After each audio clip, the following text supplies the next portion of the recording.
Back to my channel. तो decide करते हैं कि बिटकॉइन में क्या होना है वीकली बेसिस पे। वीकली बेसिस पे देखो यहाँ पे जो ये एरिया है ये रेजिस्टेंस वाला है, ठीक है। और ये ऑलमोस्ट कितनी बार आ चुका है, पहली और ये दूसरी बार। तो चांसेस क्या है, ये दोबारा ऐसे ही हेड एंड शोल्डर्स जैसा बन रहा है, इन्वर्टेड हेड एंड शोल्डर्स। ये देखो इन्वर्टेड हेड एंड शोल्डर्स ऐसा बनता है, ये बना एक cap inverted head and shoulders. ये देखो ऐसा बनता है इन्वर्टेड हेड एंड शोल्डर्स, ये होता है इन्वर्टेड हेड एंड शोल्डर्स, ठीक। अब ये इन्वर्टेड हेड एंड शोल्डर्स जैसा ही पैटर्न बना रहा है, देखो दिख रहा है, ये जैसा ब्लैक वाला बनाया था वैसा ही है रफली। तो अब क्या चांसेस है, अब वेट करना है हम लोगों को। स्पेसिफिक लेवल्स हम लोग इसमें डिसाइड कर लेंगे, लेवल्स इसमें डिसाइड कर लेंगे हम लोग कि किसके ऊपर बाय करना है और किसके ऊपर सेल करना है। देखो इस लेवल को क्रॉस कर देता है, ये वाला जो लेवल है 1010671 के ऊपर, इसके ऊपर जाता है तो स्ट्रांगली बुलिश हो जाना। जब तक इसको क्लोज नहीं करता है तब तक चांसेस ये हैं कि वापस ये नीचे आ जाएगा, क्योंकि ये कैंडल ये पॉज वाली बना रहा है। मतलब अब ये कैंडल लगभग यहाँ पे क्लोज करेगी तो बहुत अच्छे चांस है कि वापस ऊपर जाए। पर इसके चांस जो है ये फिर वैसे ही 80% चांसेस है कि वापस ऊपर जाए और अच्छा ब्रेकआउट दे दे और ऐसे करके ऐसे जाए। पर मुझे जो लग रहा है, क्योंकि देखो मेरा मुझे जो लग रहा है उससे मतलब नहीं है प्राइस क्या करेगा। अगर इसके ऊपर जाता है, मुझे भले लग रहा हो कि ये हो सकता है नीचे है, मुझे इसके ऊपर बाय करना है। कहाँ पे, इस कैंडल के ऊपर ये क्लोज दे देगा, इस लेवल के ऊपर मुझे बाय करना है। अगर ये वापस इसको क्रॉस करके नीचे आता है, इस लेवल के नीचे आता है, तो वापस शॉर्ट करना है, ठीक है। अगर इस टाइम फेल होगा तो बिग फेल होगा, और अगर इसको वर्क करना है तो ये बहुत ऊपर जाएगा। बहुत ऊपर जाएगा मतलब चांस कितने हैं ऊपर जाने का वीकली बेसिस, मतलब 35,000 पॉइंट्स। समझ रहे हो, इतना ईजी नहीं 35,000 पॉइंट्स। इसीलिए अगर ये क्रॉस करता है तो हम लोग ऊपर साइड जाएंगे, नीचे आ जाता है तो नीचे करेंगे, क्योंकि ये मेक और ब्रेक लेवल है। इसको ब्रेक करता है तो बहुत ऊपर जाएगा, और अगर इसको ब्रेक नहीं करता है तो बहुत नीचे जाएगा। पर क्योंकि ये पैटर्न मैंने अभी हाल ही में देखा हुआ है कि इन्वर्टेड हेड एंड शोल्डर जब भी बन रहा है तो एक ऊपर जाने के बाद वापस ये रिट्रेस कर देता है।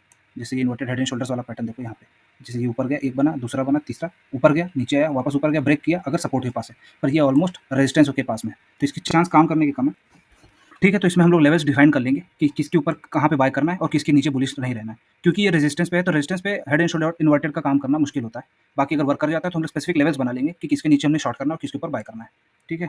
तो आवरली बेसिस पे ये लेवल्स बना के रखें, ये रहे, है ना। इसमें ये क्या होना है, इसमें की लेवल्स यही है, ठीक। 110 ये वाला जो एरिया है, इसके ऊपर अगर स्टे करता है, ये वाला जो एरिया है इसके ऊपर स्टे करता है, स्टे मतलब ज़्यादा देर स्टे करना चाहिए, तो ही हम लोगों के ऊपर के और भी टारगेट्स मिलेंगे, ठीक है। बाकी फिलहाल के लिए जो स्कैल्प जब तक यहाँ नहीं होता तब तक आधी क्वांटिटी में ये जितने भी एरिया हैं सपोर्ट रेजिस्टेंस की तरह काम करेंगे, ठीक है। इसके नीचे आएगा तो हम शॉर्ट करेंगे, इसके ऊपर अभी तो फिलहाल यहीं पे है तो यहाँ पे बाय करना है, जब ये वापस रिट्रेस करे ऐसे करके, ठीक। ऐसा करता है कुछ तो ही लेना है हम लोगों को, और जब तक इसको क्रॉस नहीं करता तब तक वेट करना है, ठीक।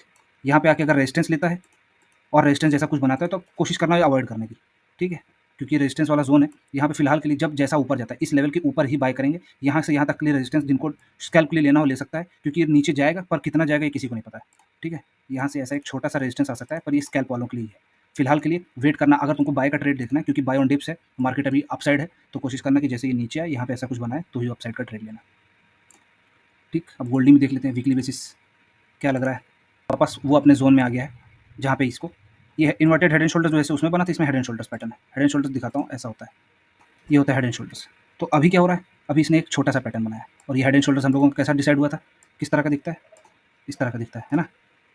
ये हेड एंड शोल्डर्स है और ये क्या है एक्जैक्टली वैसा बना रहा है। हाँ, तो यहाँ पे क्या है, यहाँ पे हो सकता है कैंडल यहाँ पे आए, रुके, और फिर उसके बाद यहाँ से यहाँ नीचे जाए। लेकिन हम लोगों ने अब एरिया डिसाइड कर लेना है। एक्सपेक्ट क्या है कि अगर डाउन साइड आता है तो अच्छा डाउन साइड आएगा, पर हम लोग करेंगे क्या, जो हमें कैंडल दिखा रही होगी। ये पूरा वाला जो जोन है, ये पूरा जोन यहाँ से यहाँ तक वाला, ये ऑलमोस्ट वैसा वाला जोन है जहाँ पे साइडवेज जैसा मार्केट रह सकता है, ये ऐसे ऐसे ऐसे, ठीक है। तो वेट करेंगे, स्पेसिफिक लेवल्स बना लेते हैं। तो रफली हम लोगों को क्या है डिसाइड कर लिया हम लोगों ने कि किसके ऊपर हम लोगों को बेरिश रहना है, किसके ऊपर साइडवेज रहेगा। गोल्ड में छोटे ट्रेड्स लेने जब तक हम लोगों को इसके नीचे नहीं मिल जाता। अगर इसके नीचे मिलता है तो हमें शॉर्ट करना है, अच्छे से दबा के शॉर्ट करेंगे। उससे पहले हम लोग शॉर्ट नहीं करेंगे। स्कैल्प के लिए जो छोटे मोटे अपॉर्चुनिटीज़ मिलती रहेंगी उनको करते रहेंगे कंटिन्यू, ठीक है। तो इसमें जो सपोर्ट और रेजिस्टेंस है वो ये है, इसके ऊपर यहाँ पे मिलेगा तो बाय करना, ठीक। यहाँ पे भी मिलता है तो ये टारगेट रह सकता है। स्कैल्प वालों के लिए छोटी छोटी क्वांटिटीज़ में ही लेना, और इसके नीचे आता है तो शॉर्ट करेंगे, इसके नीचे हैवीली शॉर्ट करेंगे। स्कैल्प में जैसे आप जो भी क्वांटिटी लेते थे उसकी आधी क्वांटिटी में इसमें इस पूरे जोन में ट्रेड करना, ये वाला जो पूरा जोन है।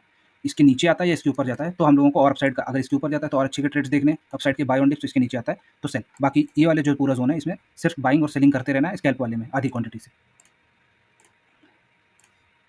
फॉरेक्स में रफली हम लोग को क्या लग रहा है, इसमें फॉरेक्स में अब ये कंसोलिडेशन में जोन जैसा लग रहा है। पहले तो ये डब्ल्यू पैटर्न लग रहा था, डब्ल्यू पैटर्न मतलब अपना बुलिश वाला पैटर्न, जैसा ये पैटर्न बना है, देखो इसको बुलिश कहते हैं ना, डब्ल्यू पैटर्न बना, ये सेम ऊपर गया, और ये एम पैटर्न है तो ये नीचे गया। अब क्या है, अब ये पूरे जोन में जब तक ये इसमें कंसोलिडेट करता है तब तक हम लोग इसमें कुछ खास कर नहीं कर सकते।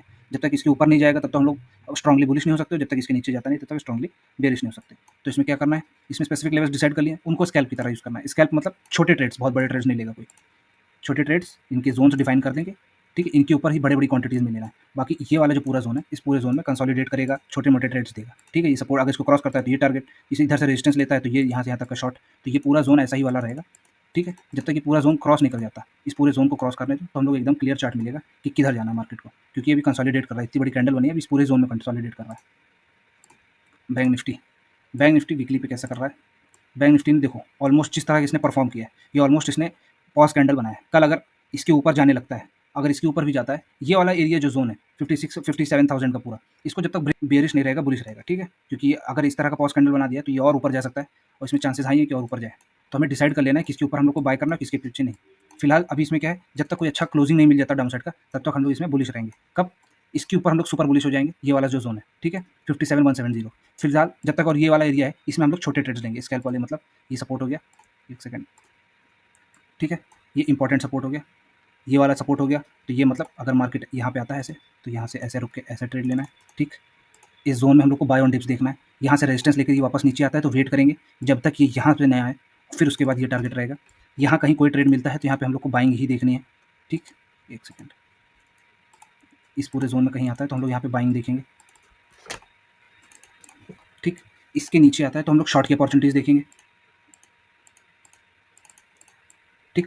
शॉर्ट की अपॉर्चुनिटीज़ देखने हैं। यहाँ से ये नीचे आता है, जब तक इस लेवल को क्रॉस नहीं करता तब तक इसके नीचे कोई शॉर्ट नहीं करेगा, ठीक? इसको मैं बना दूँ, भले जब तक ये ऊपर से नीचे आना चाहिए तभी लेना है हम लोगों को, यहाँ पे शॉर्ट करेंगे। यहाँ पे अगर आता है तो यहाँ से बाइंग की अपॉर्चुनिटीज़ देखेंगे। यहाँ तक जब तक इस लेवल को क्रॉस नहीं करता तब तक बाय ऑन डिप्स ही रहेगा। इस लेवल पे हम लोग फुल क्वांटिटी में करेंगे। ये पूरा जोन में जब तक रहेगा तब तक हाफ क्वांटिटी में ही काम करना है।